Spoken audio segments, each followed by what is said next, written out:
and Galeer, the kings of the ring.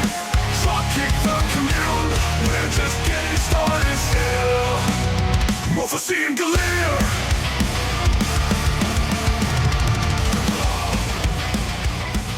Hello and welcome to Dropkick the Commute for October 10th, 2024. Galeer! Hi. Hey, I'm not gonna see The Rock tomorrow. I'm sorry for your loss. He posted to Twitter, there's all this bullshit. Oh, the final boss is back. And then he was like, see ya down the road. That means he's not gonna show up till Survivor Series again. I don't know. I think it's a swerve. A swerve? Maybe he is subverting expectations so I don't expect him. He's targeting me and my feelings. Yeah, specifically you, as a person, not the other millions and millions of fans around the world, and the thousands in Greenville, South Carolina. Yes, everybody's favorite place. But you know, that's okay.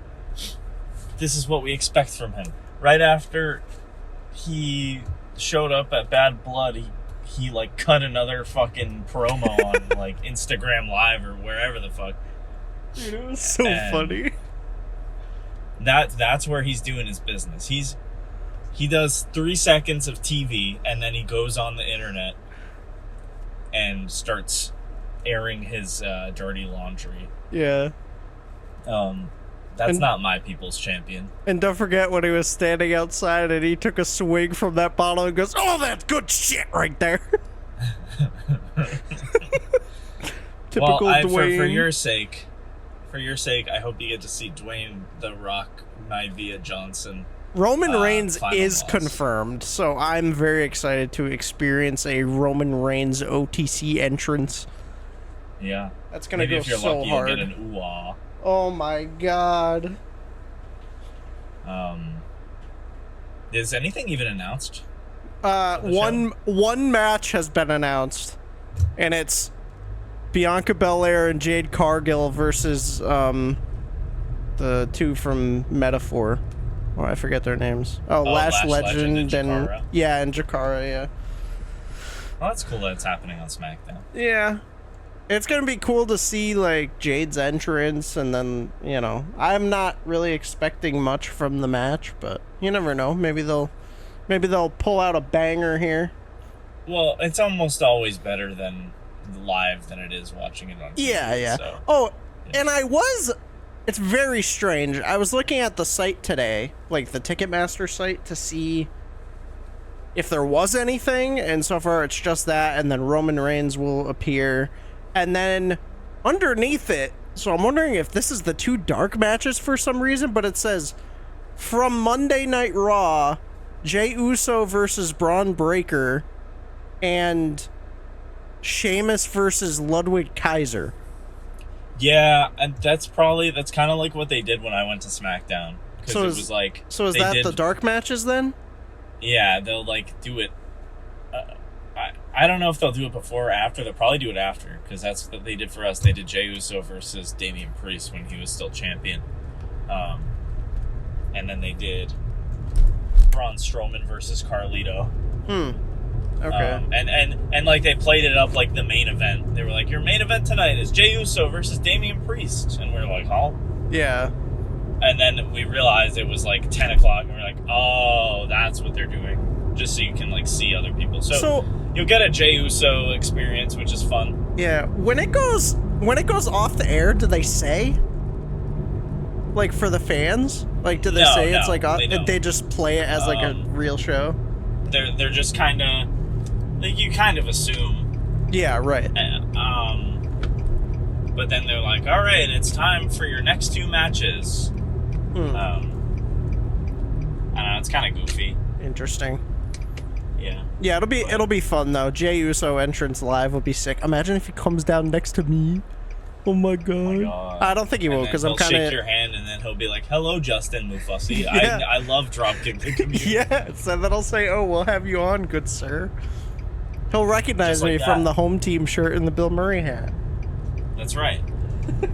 Is that your show. That's my outfit for tomorrow. Yeah. Also, I wanna point out too.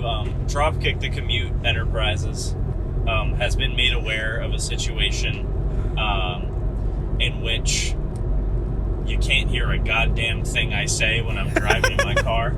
Mufussy and MrGaleer have been making incredible strides to provide you with the best car content experience that you may possibly receive. So he is sending me a lav mic to wear in the car to see if this combats the terrible noise that is coming from my transmission at the moment. Indeed. You can donate to the Ko-Fi approximately several $100s if you would like this situation remedied. To fix your transmission?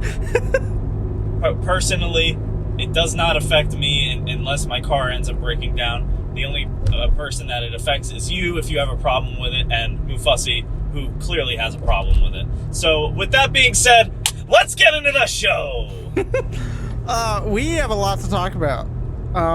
Because Monday we reacted to Bad Blood, so we have the weekend and then, you know, some other stuff. I don't really have too much, but I do want to touch on Smackdown a little bit from last week, because we had a really, really good fucking dumpster match, dude, with Chelsea Green and Michin.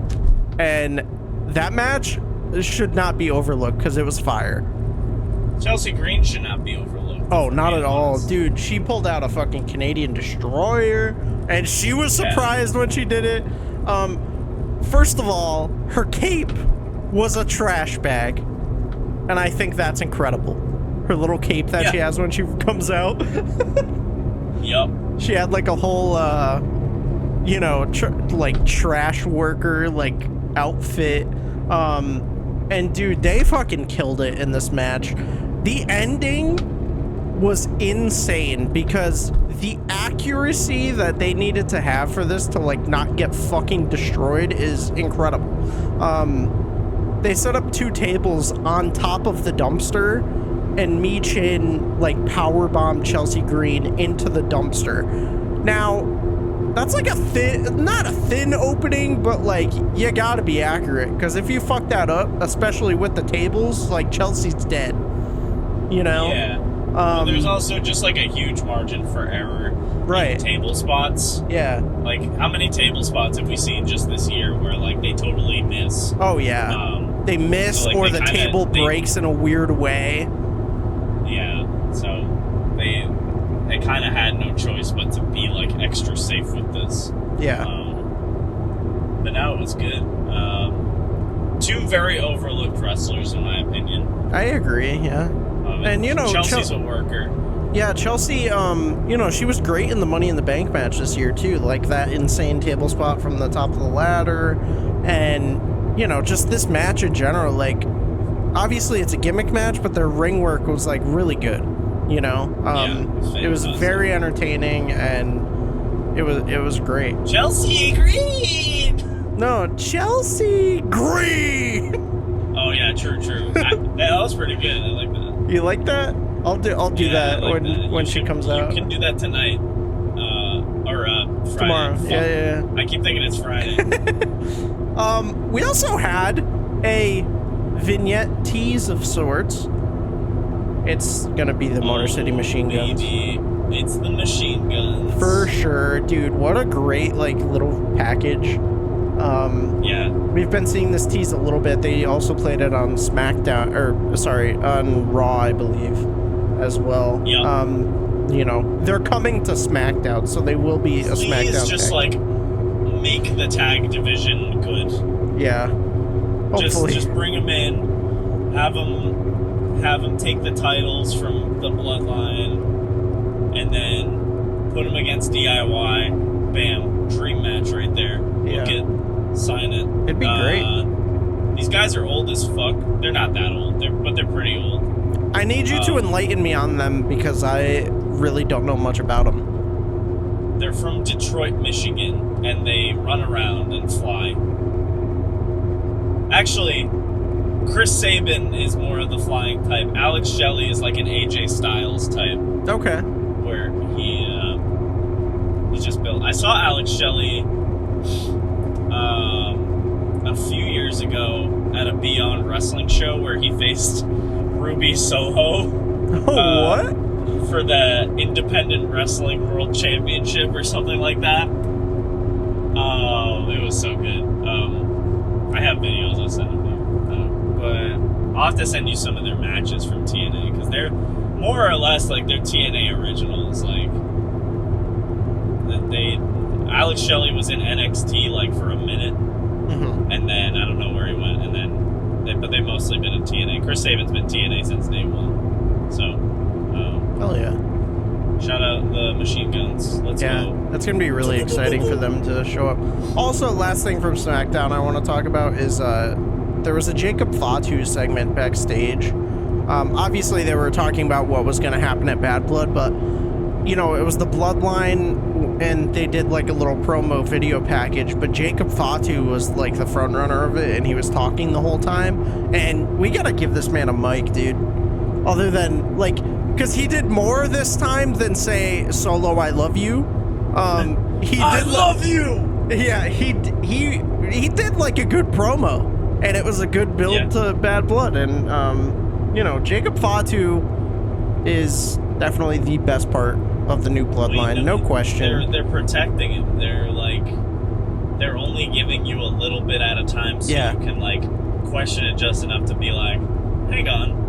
This guy might be onto something. Right. And then it's just going to keep being that until they finally, like, give him, like, the platform to go further with it. Yeah. So, I think once all the Bloodline stuff dies down, we're definitely going to get a lot more development from Jacob Fatu during this whole Bloodline versus Bloodline thing, but, like, when it all blows over, I think it's time to put that guy in the title picture. Yeah, I agree. He's crazy. He'd be so good as, like, a single star in WWE. I think he would, you know... It's gonna take a while, because the Bloodline story is gonna continue for a long time. How long do you think? At least until Mania, if not further. Further than that would be crazy. I wouldn't be surprised, though, dude. It's their moneymaker. Regardless of what we think, you know? Yep. Can't stop money. Nope. And then Bad Blood happened this weekend. If you want to know our thoughts, go check out our Bad Blood episode. We are numbering them now, too, so now they're included. So, episode 42 of Dropkick the Commute, Bad Blood. Go check it out. Link in the description. Go, go, go. I don't have much from Raw. Do you have anything you want to talk about from Raw? Because I thought it was okay.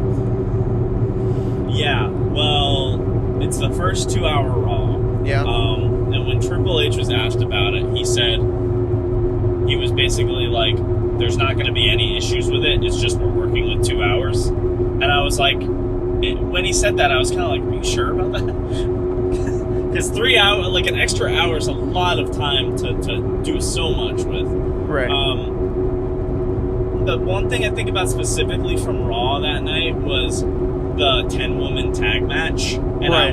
I was sorely disappointed in it, just because I was like, oh, this is just so they can include all the women on the card. On the card. Yeah. And it was feeling very like, kind of like what AEW does with their women. Like at the 9 o'clock mark, they're like, all right, woman time, and then they get fucking 5 to 10 minutes if they're lucky. I don't even think this one was 5 minutes, but or at least not on the air, you know. So I think it was 5 minutes total, minus or not including or including commercials. Yeah. But I was very disappointed in that, and like obviously you got the Judgment Day Liv Morgan stuff, but like, you know, it was like last week versus this week.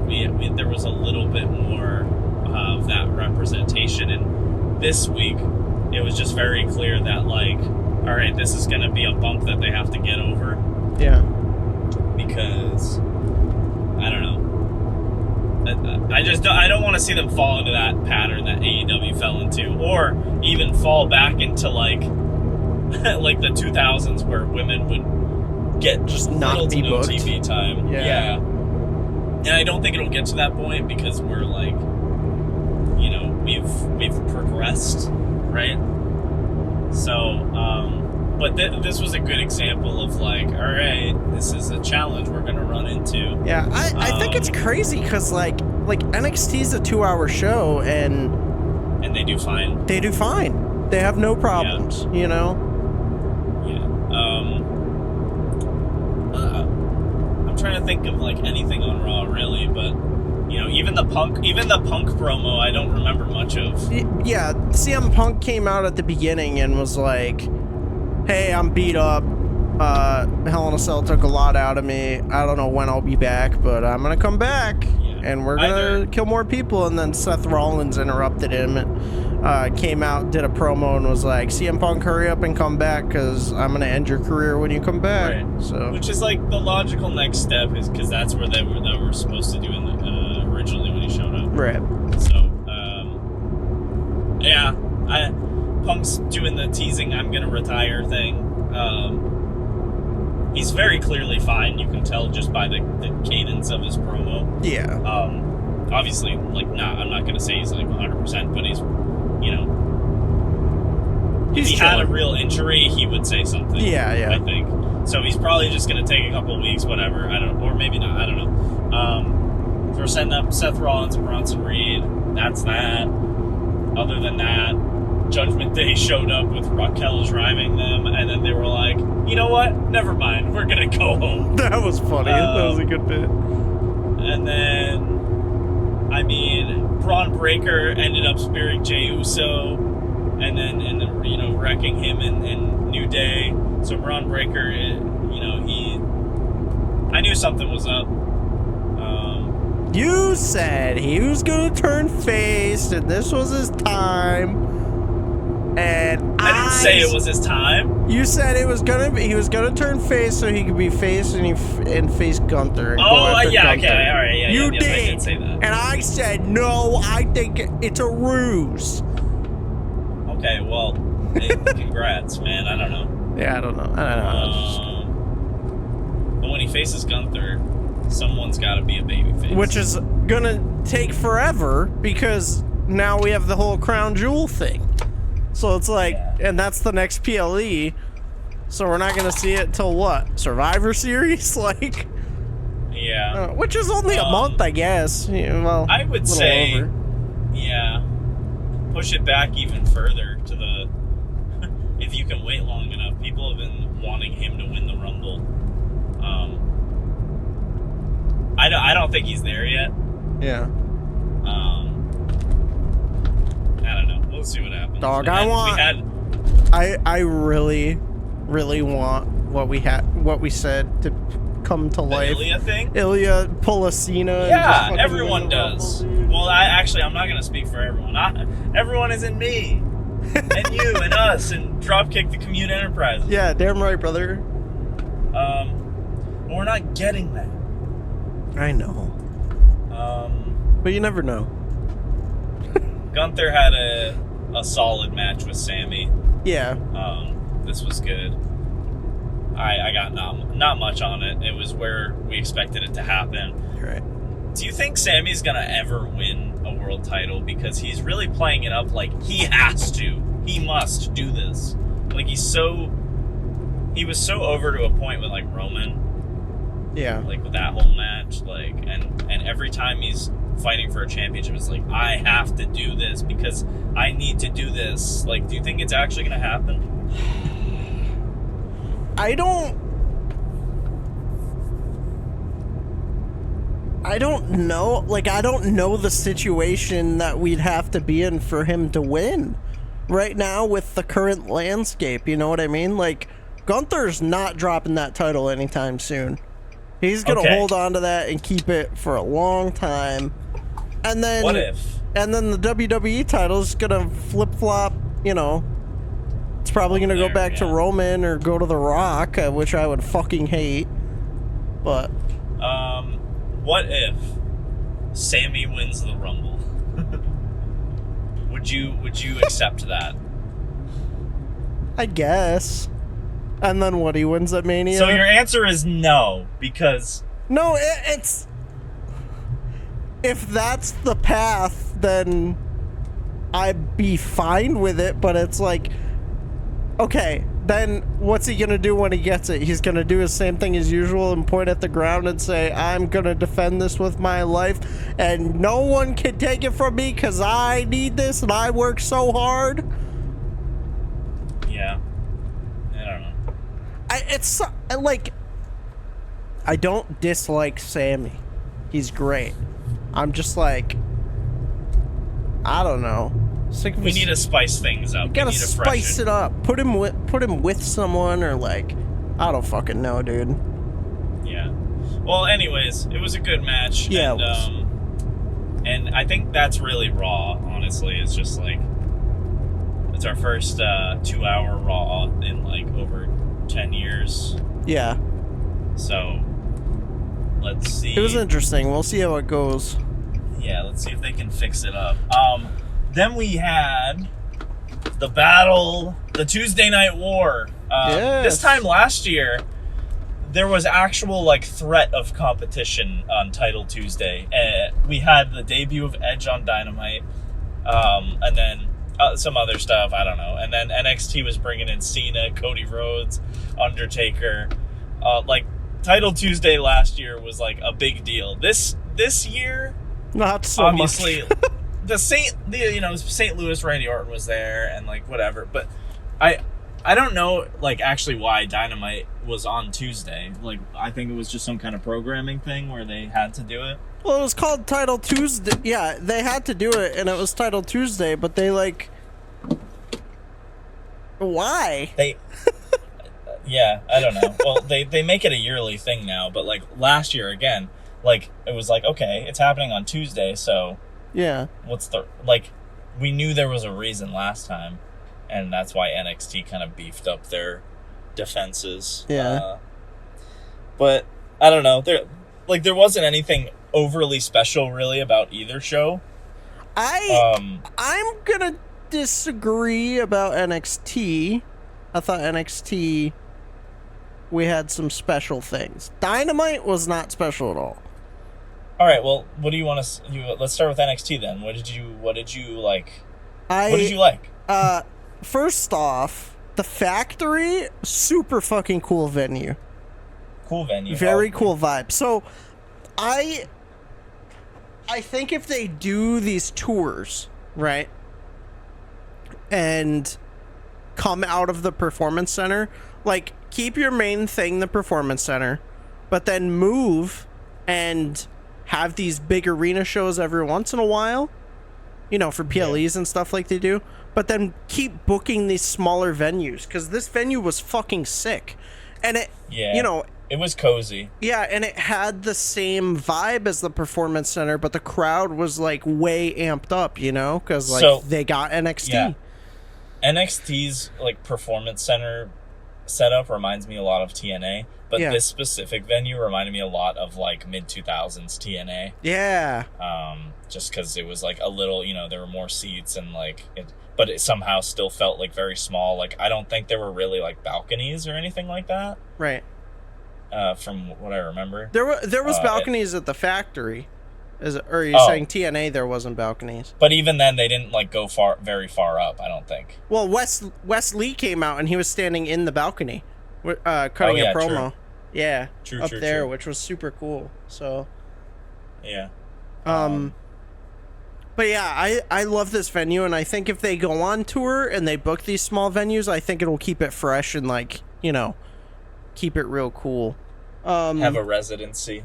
Yeah. At the Factory. Oh my god, dude. That'd be sick. Yeah, I'd be fine with that.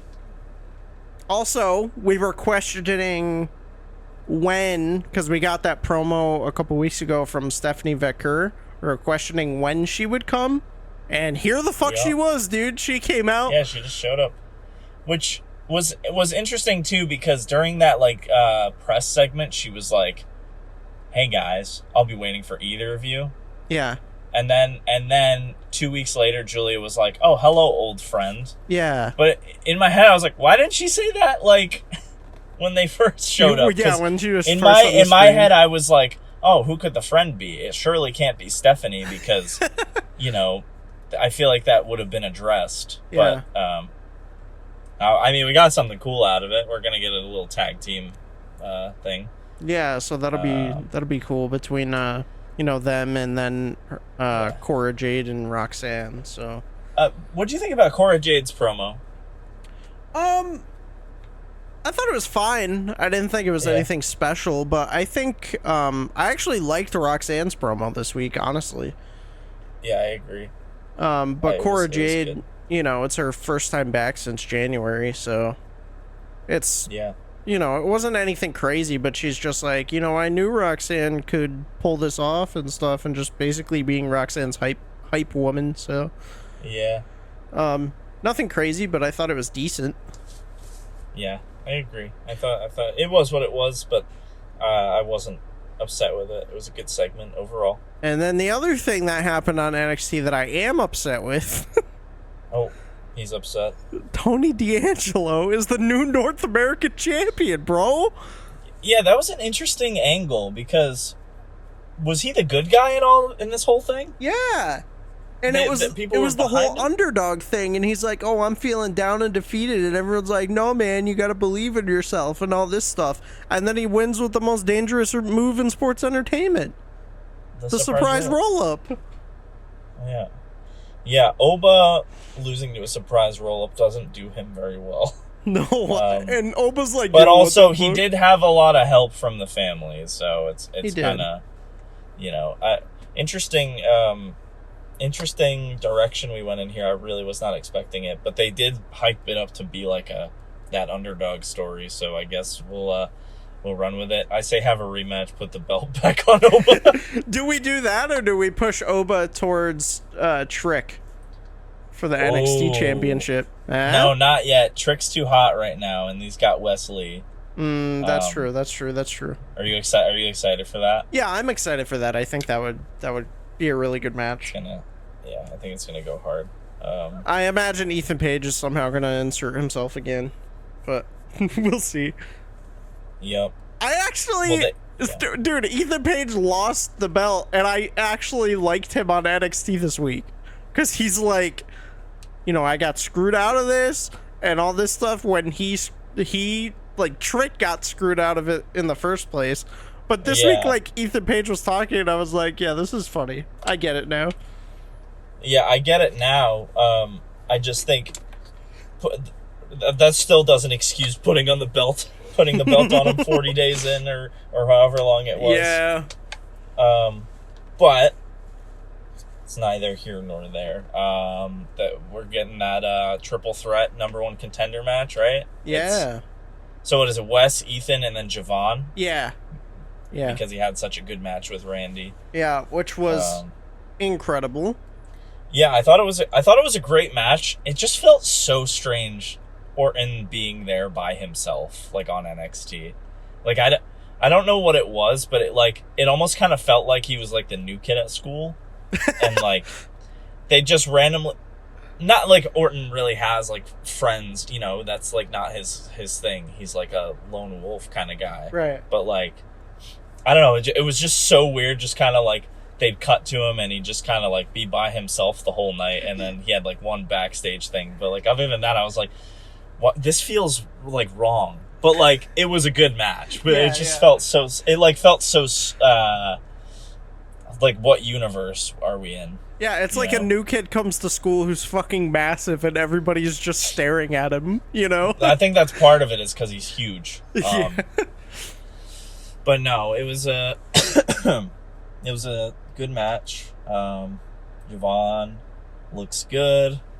Wesley is definitely going to face Trick, though. I think so, yeah. And that's fine. I think so. I'm okay with that match. I'm okay with that. Yeah. You want to hop over to Dynamite now? Yeah, let's do it. All right. So what didn't you like about Dynamite, since we talked about what we liked from NXT and what we didn't like? What didn't I like from Dynamite? Or just like off the dome, what's the least favorite thing you had happen? This isn't the least favorite, but I thought that Darby and Brody's promo was a little weird. Really? That was like one of my favorite, ironically, one of my favorite things that happened. Like I see what they were trying to do, but I don't think it connected with me. It didn't hit with a lot of people. It didn't hit with me, and it was like, I don't know. I think the idea was like, we're friends. Yeah. And you want to like face me in this match. Don't like be soft about it, like kick my ass kind of thing. Yeah. And I was cackling when Darby was sitting in the corner just barking at Brody. Yeah, like he was like hip attack me, like yeah. Or it was like cannonball me, whatever. I think it's gonna be a good match though. Those two are fucked. Yeah, no, it's gonna be a great match, but I don't know. It just didn't hit with me, and I don't know why. Fair. No, I get it. I think too, it was just a match that kind of randomly happened. Yeah. Out of nowhere. So, but Darby's promoing a lot more recently, though. I like it. Yeah, which is good. I like it too. I mean, that's what they have to do to bring him to the next level. Honestly, is like, we know Darby as this guy who does crazy shit, but like, got to build his character a little bit, you know. Mm-hmm. So. Yeah, definitely. Trying to think of what I didn't like. The TBS double title match. Oh yeah. Yeah. Emi Sakura, if you don't know her, veteran of the biz. She fucking rules, but this was one of those randomly booked matches where also like Mercedes hasn't had a match, I don't think, in a minute. This is her first. Am I right in saying that? It's her first match in a while, at least that I remember. Since All Out. All Out, yeah. I believe so. And it was like, oh, right, we're going to put both these championships on the line. Now, what I do care about is Chris Statlander versus Camille. That is something I can get behind. Yeah, that's going to be great. That is something that they're obviously like they're aiming towards Chris Statlander versus Mercedes. I couldn't give a fuck about that. Right. Just give me Camille and Chris Statlander, and honestly, like I'm surprisingly enough, I'm loving Camille more than I'm loving Mercedes. Yeah. And which is funny because she like doesn't talk. Right. And maybe that's the problem.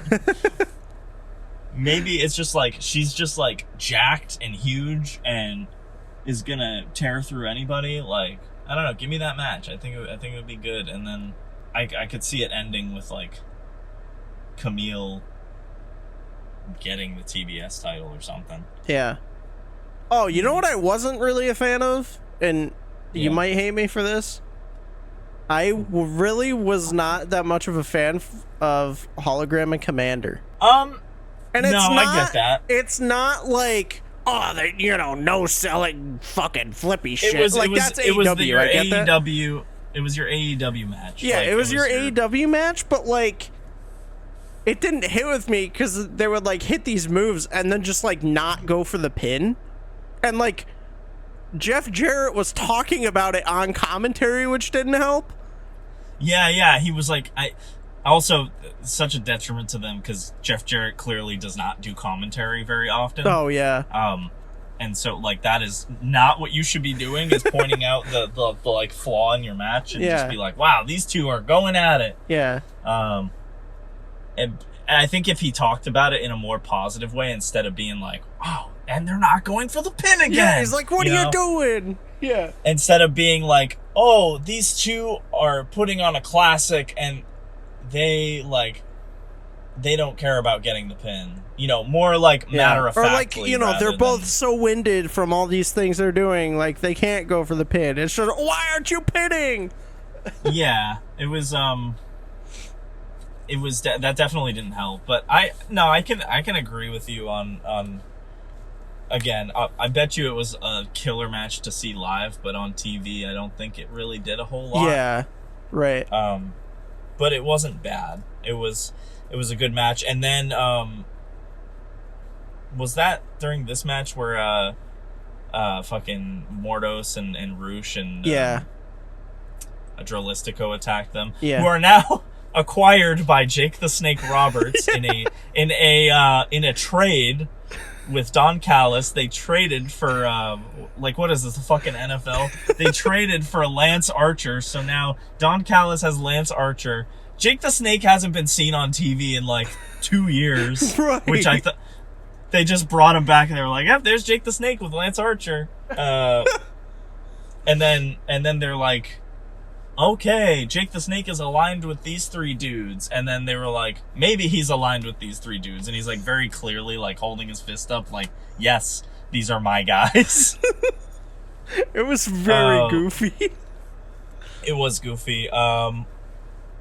It's a shame because I also don't think that Lance Archer needs a manager, but Don Callis clearly does like do something with people, like boost them in some way, shape, or form. Yeah, he does. I want to point out, I thought the segment with Ospreay and Takeshita was really good. Yeah, that was probably one of my favorite moments of the night. Yeah. And he basically was just like, yes, I told Takeshita to attack you and like yada yada yada. I'm Don Callis. Takeshita's gonna win. And I think Takeshita is gonna win. If I'm being honest, I'd be okay with it. It's a triple threat. I think he's got more of a chance to win, but I don't think he needs a triple threat to win. I think he could beat Will Ospreay clean. I'm gonna go into I'm gonna go into the business side of things real quick. Are you ready? Yeah. You ready for this? Yeah, let's hear it. Give the belt to Takeshita, and then Takeshita has the belt for Maple Leaf Pro because he's on that card. Ooh. That would look real good. Like, imagine being like, "Oh, international champion Takeshita I like is it. here." I mean, not that you have to put a belt on him to elevate him anymore, but No, you really don't. It would add a little bit to Maple Leaf Pro, And there's also a little bit of like confusion on where Kyle Fletcher's loyalty is. Right. So I like where that's going. I could even see that being a side story after like Ospreay loses. Yeah. And then they got that, and then maybe Mark Davis comes back. Who knows? Yeah. United Empire reunites. But yeah. What else? Fatal 4-way for the #1 contender for the AEW Women's World Championship. I didn't care for this. You didn't like it? I liked it, but it was just like, I thought Willow was like in line. I thought Willow was next up. Because she didn't Willow win? I know. No, that's what I'm saying. Beforehand, she like already had all these confrontations with Mariah May. Oh well. So the match, apparently, to determine... Yeah, she did have those confrontations, but apparently the match was for the #1 contender was supposed to be Willow versus Britt Baker. And then Britt Baker was, like, sick. Tony Khan, like, posted it on Instagram or TikTok or some shit. Yeah. And then they instead booked this Fatal 4-way. So, like... It's not a surprise that Willow won. But yeah, it is like the story they were building to anyway. So I get what you're saying. Yeah, I don't know. And again, it's not even that big of a deal. I just was kind of like, I don't know. Yeah. Oh, I didn't feel any sort of way about it. And then, yeah. I took out one spot from this match that I thought was like kind of crazy. Jamie Hayter did a double suplex to Willow and Nyla. That's insane. That's a strong woman. That is a strong woman. That is crazy. Yes, sir. Yeah, it was very insane. Oh, and Nyla Rose took a nasty bump to the apron as well. She like landed almost on her head, like on the apron. Yeah. She fell off. Flying. Yeah, she like flew out of the ring, and then her like upper shoulders to almost neck area is what hit the apron, and I was like, oh my god.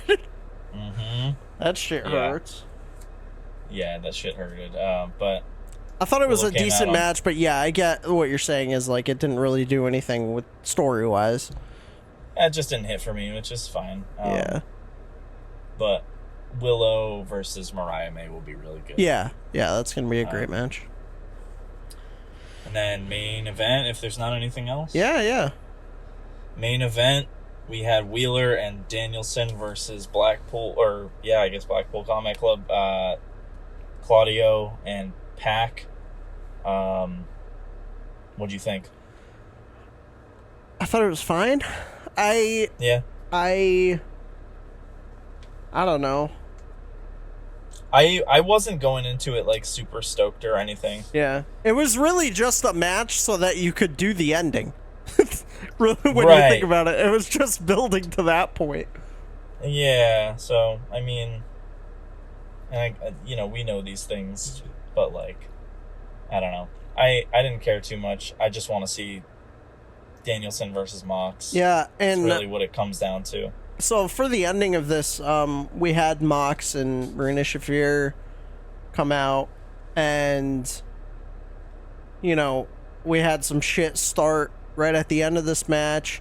Fight breaks out. Danielson fights Mox. They go all through the arena. They go backstage and fight back there, and they are beating the shit out of Wheeler Yuta with the ring hammer. Pac grabs the hammer, and Claudio tells Pac and Marina to pick him up, and he guts him in the stomach like 3 or 4 times with the ring hammer. So Wheeler gets the shit kicked out of him. Brian finishes up his fight with Mox, comes back in the ring. They, get them all out of there. We end with some yes chants. It's building to Saturday. I think Danielson is going to drop the belt at Wrestledream and end. Officially? Yes. Officially. I saw... Well, let's... Yeah, what were we going to say? I saw a thing on Twitter today from an interview with Danielson. I don't know who it was from. I apologize. But he was talking about the pain in his neck, and it's gotten worse since All In. And he said he is in tremendous pain. And honestly, I think him... He's like, kill me, please. Yeah. Him losing to Mox and ending his career in Tacoma is It makes fine. sense. It makes sense, and it's like the second best thing to losing in front of like 40,000 people, Yeah, I agree. Man, yeah, you might be right. But let's use that to close this out. Do you want to do predictions? Yes, let's do some predictions here. For those that care about the 2K simulation match, last time I said I simulate it until the right person wins. Every time I've simulated the Hell in a Cell match, I keep winning. So, we're gonna get that up as soon as Mufussy here actually wins. Yeah, I gotta pick it up. I gave him resiliency. I gave him the rage buff. I gave him everything, and I guess I'm just too good, really. I guess so. But anyways, I have the matches up. There's 11 matches as of right now. Match 1, Atlantis Jr. versus Brian Cage in the pre-show for the Ring of Honor Television Championship. Okay. I've got Atlantis Jr.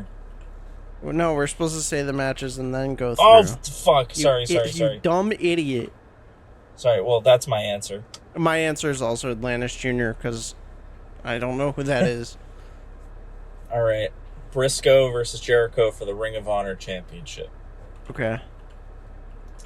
I've got Jericho. Don't say it yet. Oh, wait, are we We're doing saying all of them all the first? matches, and then we're gonna go. Oh, I thought through you and were. say I who thought. it Okay, all right. I thought maybe. Darby versus Brody. Shibata versus Jack Perry TNT Championship. is. Ooh. Okay. Ospreay versus Ricochet versus Takeshita International. Young Bucks versus Private Party Tag Team Championship. Mariah May versus Willow Women's World Championship. Hangman versus Jay White. That'll be a good one. Ooh. That will be a good one. MXM versus The Acclaim. Hologram versus the Beast Mortos 2 out of 3 falls match. Yeah, that's got to be a pre-show. Yeah. That's so random. That one and the Acclaimed one, they got to be pre-show matches. And then Danielson versus Mox. Okay. I'm ready. Okay, so I apologize for my premature 2 matches. It's okay. You preed. Atlantis Jr. Yeah. You picked Atlantis Jr. Yeah. I picked Jericho. I have Briscoe. Unfortunately. I'm gonna say Jericho. I think we're gonna add insult to injury. I have Briscoe because of what I said last time, where like, yeah, you know, that would be fucked up. I think he's gonna win. I think it's just fucked up enough to work. Yeah. Darby versus Brody. I have Darby. I also have Darby. Perry versus Shibata TNT Championship. I've got Jack Perry. Yeah. Same. Ospreay versus Ricochet versus Takeshita International Championship. I said Takeshita. I also said Takeshita.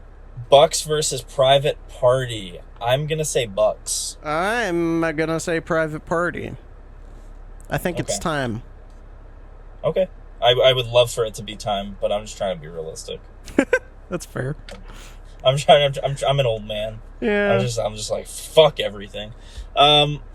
Mariah May versus Willow. I have Mariah. I also have Mariah.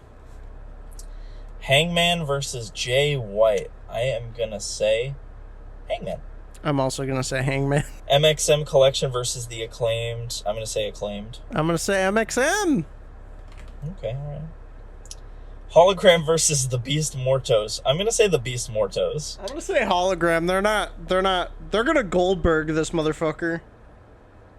They're gonna give him like a fucking 50 win streak, dude. And then Danielson versus John Moxley. I am gonna say Danielson. All right. I'm gonna like say Mox. This is the end, dude. Yeah, I mean, like, yeah. Would you Like, be okay with it? Yeah, of course I would. It's just like, how do we present it when he loses and his career's over? Do we just go off the air, or are we gonna leave enough time for him to have like a proper send off? They'll leave enough time. Or they're gonna do a send off on Dynamite. Thank you, Danielson. So make a note. If they do a send off on Dynamite, dude, he's gonna go out there and Tony Khan is gonna be like, "Nah, we'll put you in one more match." Oh, yeah, right. You also know why I think this is the last one? Why? They used Final Countdown on Dynamite. That's true, and then the week before they didn't. Yeah. I think that's it, dude. It's just such, I don't know, to do it on a pay-per-view like Wrestledream is just, I mean, obviously Washington and everything, so I don't know. I'm very uncertain about actually like a lot of things on this card, but that is the perfect concoction for a good pay-per-view, right? Yeah. So I will say, make a note of when the main event starts, and then how much time there is until midnight. Yeah. And that's how you figure out if they, well, or they could, you know, I don't think it's that deep, but you'd be like, oh, if this is like a 30-40 minute match, then they'll leave like 20 minutes and they got the video package ready to like, or like 20 minutes ready for him to just like promo or something. I don't know. But in the same vein, how much, like, whoa. I want to add one more prediction to this. Okay. Do you think Bobby Lashley comes out? I'm trying to think of where. Swerve is returning at Wrestledream. Confirmed. Oh, yeah. And they're doing that feud. So, yeah, I think Bobby Lashley's going to show up. I think if we both agree with that, then that prediction doesn't matter. Yeah, it doesn't. Okay. What was there was one thing I was going to say. Oh, how badly is Mox going to beat up Danielson, and will he have to be stretchered out and not even have his moment to retire? No, okay. All right. If he gets stretchered out, it's not the end. But if he doesn't, then it is the end. That's what I say. Okay. Well, we're going to be tuning into Wrestledream Saturday night. It's going to be a banger. And the DTC Intercontinental is hanging in the balance. It is on the line for real this And- time. Yeah. I honestly think I've been very reckless with my predictions lately. Yeah. I like how you just yeah, you have. We're gonna see what happens, man. But This is going to be an interesting pay-per-view, so I'm excited. yeah. We have quite a few events coming up in the month of October. So we have Wrestledream this weekend. Next weekend we have Bound for Glory and Halloween Havoc. No. Holy fuck. No, wait. That's 2 weeks. No, yeah, next weekend is the debut show of Maple Leaf Pro. Maple Leaf. Both Saturday and Sunday, mind you. Then 2 weeks we have Bound for Glory and Halloween Havoc. The week after that is Crown Jewel. Crown Jewel. But that's the first weekend of November, so like goddamn. Yeah, man. That's insane. And I'm going to Smackdown tomorrow, so I'll record some fun stuff. Yeah, he'll be with The Rock. Hopefully. I'm gonna meet him. I'm gonna say, hi, Rock. It's me, Dropkick the Commute Jones. That's me. Also, if Jey Uso comes down on my entryway here, I'm gonna lose my shit. Yeah. You gonna yeet all over him? Yeah, bro. We're on the end, too, so... Yeah. Well, like 4 seats. Well, 2 seats... No. We're a few seats in, but we're not, You like... got it. We're good. It'll be fun, Yeah. regardless. It's a fun time for all. I'm excited. And this podcast is a fun time for all. Thank you for watching. Thank you for listening. If you're listening on Spotify, give us 5 stars so we can be pushed to more people. And if you're watching on YouTube, be sure to leave a like, subscribe, and leave a comment on your predictions for Wrestledream. Yeah, tell us your predictions and tell us whether or not you liked NXT or Title Tuesday and why. Or call us neckbeard marks or whatever. Stupid marks. Stupid marks. Misogynist marks. Yeah. Yep. Anyways, we're also on TikTok, Instagram, X. You can donate to us via the Ko-Fi link in our bio. And until next time when we review Wrestledream, beep, beep. Dropkick the Commute, shining bright in the night. Join the conversation, report